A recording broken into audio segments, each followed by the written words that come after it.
So in this lesson, I'm just going to go through the qualitative details about a titration curve before we get into the actual math of it. So I'm going to show 4 different titration curves. The first one I'm going to show is this pink one right here. All right, so this is showing the titration of a strong acid with a strong base with sodium hydroxide. And so a strong acid, for example, could be HCl. Keep in mind when we were showing the net ionic reaction between a strong acid and a strong base, since the strong acid breaks up into its ions, it would be H+, while the strong base breaks up into its ions, OH-. When they're allowed to react together, they just form H2O. All right, so let's actually look at what's happening along this plot.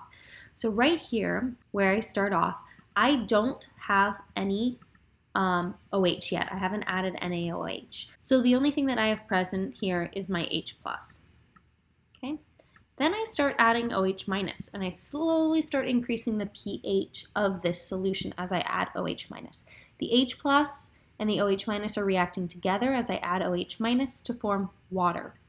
Now, until I hit this point right here, I have more H+ than I have OH-. And so as a result, the pH up until this point is going to be acidic. But once I hit this point, this is called my equivalence point.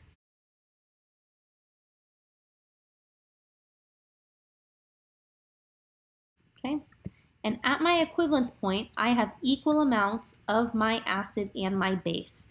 And so actually at my equivalence point, I don't have either of these because they have reacted completely together. So the only thing that I have at my equivalence point is water. That's all that's there. And so that's why my pH is, as closely as I could show it, is 7. And so my equivalence point, if you're looking at a titration curve, is going to be halfway within this steep incline. All right. After I've reached my equivalence point, I now don't have any H+ left over. It's all used up. And so as I add more base, the only thing that's going to be present from here on is going to be my hydroxide, OH-. Okay, and that's why my pH is so high now, because the only thing I'm adding is OH-. Okay, so here at the very beginning, I only have H+. I slowly start to add OH-. It reacts with the H+, forming water, but I still have mostly only H+ here. I don't have OH- left over because all the H+ is reacting with it. Right here I have equal amounts of these two, so I have neither of them present. The only thing I have present is H2O. And then here on out, I only have OH- left over because I don't have any H+ to react. Okay, let's look at if it is not a strong acid and a strong base. Let's look at it if it is just a weak acid and a strong base. Okay, so let's look at this example here. So I have my weak acid, which is acetic acid right here, and I have it reacting with hydroxide as I slowly add hydroxide along this graph. So at the very beginning of this graph right here, the only thing that is present, okay, my acetic acid. That is the only thing that is present, acetic acid. So notice the pH is going to be higher for this because I only have weak acid, and weak acids, since they do not completely dissociate, their pHs are going to be higher than strong acids. Okay. Then I start to add hydroxide, and I'm adding hydroxide and it's reacting with acetic acid. And notice I'm writing hydroxide, I'm not writing NaOH, right? Because this is going to be the net ionic reaction. So this is going to produce acetate ions and water, okay? And so as I slowly add hydroxide, it's going to be reacting to form acetate ions.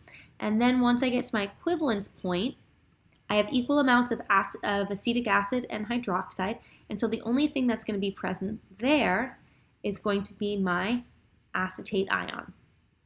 Just like before it was water, but now because I had a weak acid, it's going to be my acetate ion. Now remember, acetate ion, it's going to be basic. Imagine it was paired with like Na. If I had NaC2H3O2, that salt would be basic because this is the conjugate base of a weak acid. The conjugate base of a weak acid is a weak base. And so that's why the pH of the equivalence point is basic. It's above 7 versus when it was just water, it was 7. So here I just have my acetate ion. Okay, I've used up all of my acetic acid. So if I continue to add hydroxide, the only thing that's going to be left, the only thing that's going to exist is your hydroxide and, yeah, some of your acetate ion. But the hydroxide is really what is going to drive the pH. Okay? So differences between a strong acid, strong base and a weak acid, strong base titration.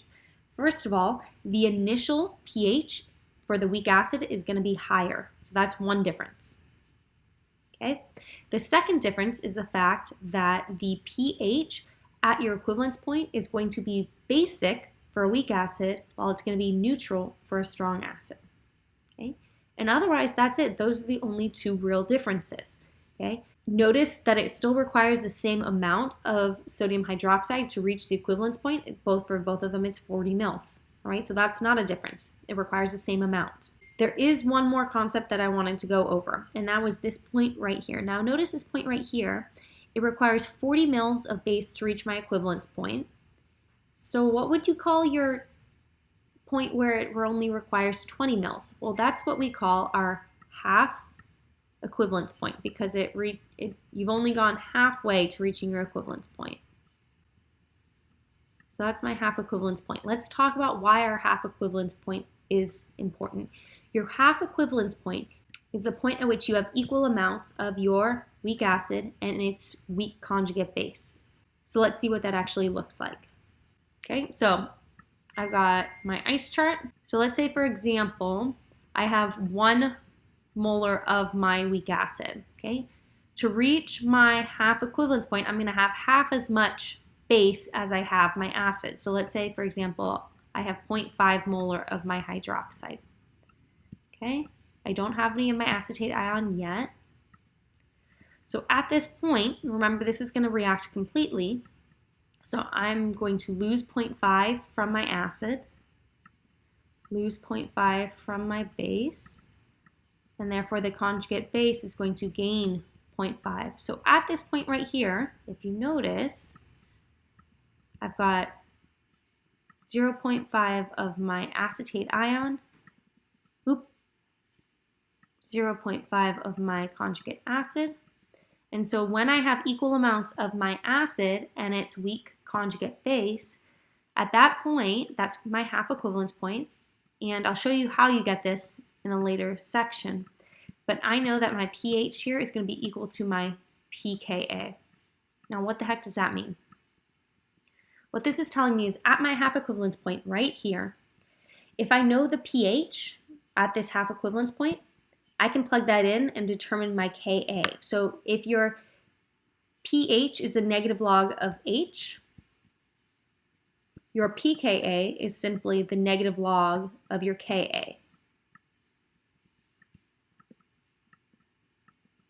Okay, so why do we care about this? Well, if you know your pH, you can plug that in for your pKa value and determine your Ka value. Or if you know your Ka value, you can plug that in to determine what the pH of your solution is when it's at the half equivalence point.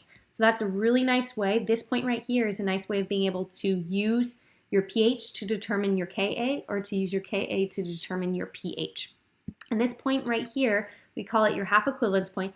This is also what we call an ideal buffer. And so when we get to buffers, I will talk about that. But the whole point is that you have an equal amount of your weak acid and its weak conjugate base. That's not possible when you have a strong acid and a strong base, simply because you don't have any sort of weak acid or weak base present.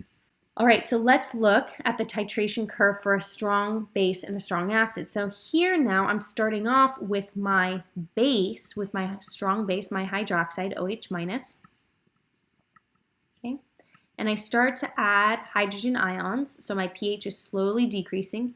And right at this point, at my equivalence point, the only thing that is present is my water. Okay, and that's why my pH is 7. Then as I continue past this point, since I've used up all of my hydroxide, the only thing that's going to be present is going to be H+. So after this point right here, you're just going to be adding H+ to water, and that's why your pH decreases significantly. All right, let's look at one last reaction. So here, this is going to be a weak base being titrated with a strong acid. So I start off here, The only thing that I have, notice I'm adding acid here. I don't have any acid yet. So I only have NH3. That's the only thing that's present. Then I start adding H+. It's reacting with NH3 and it's forming NH4+, which causes the pH to decrease until you get to your equivalence point right here. And that's when you have equal amounts of NH3 and H+. So the only thing that's going to be present at my equivalence point now, because my base and my acid have reacted completely, is going to be my product, which is NH4+. Okay?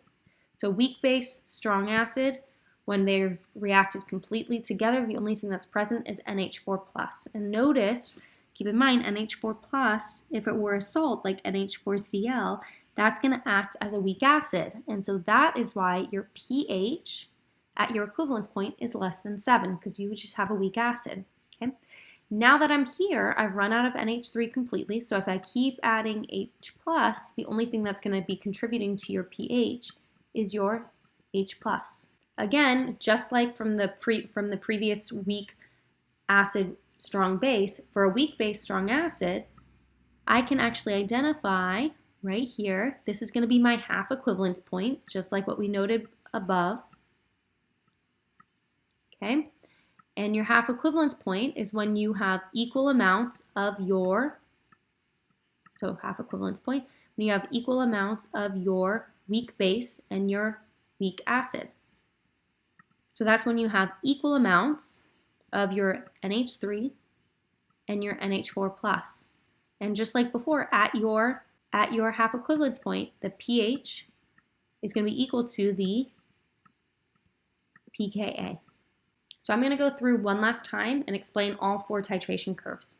So this first one here, the pink one, you've got a strong acid and a strong base. So H+ plus OH- gives you H2O. You start off with just H+. You start adding hydroxide until you hit your equivalence point. At your equivalence point, since it's just H+ and OH- reacting together, you're just going to have water. If you continue to add a base, then you're just going to be adding OH- to this solution. If you have a weak acid and a strong base, you start off at a higher pH because it's a weak acid. At equivalence point, your pH is going to be above 7 because what's produced when you have a weak acid and a strong base is a weak base. Okay? Once you've hit your equivalence point, you don't have any more acid left over, and so you're just going to be adding OH- to that. Also keep in mind your half equivalence point, which is when you have equal amounts of your weak acid and its weak conjugate base. At that point, your pH equals your pKa. And here I'm just showing you how you get there, right? You add your acid and then half as much strong base, and that'll get you to equal concentrations of weak acid and weak base. For this one, notice you have a strong base reacting with a strong acid. So strong base, you have a really high pH. At your equivalence point, again, you're just going to have H2O left over, okay? And then if you keep adding acid, you'll just keep adding acid and the pH will decrease. For this one, notice that the initial pH is going to be lower now because you have a weak base. You start with a weak base. Also notice that your equivalence point, since you have NH4+ present at your equivalence point because all of the NH3 and H+ have reacted, that your pH is going to be less than 7. Okay? And then finally, again, you can determine the pH or the pKa by looking simply at your half equivalence point.